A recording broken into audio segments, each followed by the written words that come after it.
শুনতে পেলুম পোস্তা গিয়ে তোমার নাকি মেয়ের বিয়ে। গঙ্গারামকে পাত্র পেলে? জানতে চাও সে কেমন ছেলে?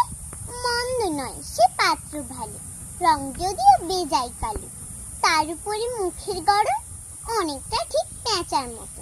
বিদ্যে বুদ্ধি বলছি মশাই, ধনী ছেলের অধ্যবসায়। 19টি বার ম্যাট্রিক এসে ঘাইল হয়ে থামল শেষে। বিষয় আসার গরিব বেজায়, কষ্টে সৃষ্টি দিন চলে যায়। মানুষ তো নয় ভাইগুলো তার, একটা পাগল একটা গোয়ার, আর একটি সে তৈরি ছেলে, জাল পরিণত গেছেন জেলে। কনিষ্ঠাটি তবলা বাজায়, যাত্রা দলে 5 টাকা পায়। গঙ্গারাম তো কেবল ভোগে পিলের জ্বর আর পাণ্ডুরোগে। কিন্তু তারা উচ্চ ঘর, কংসরাজের বংশ।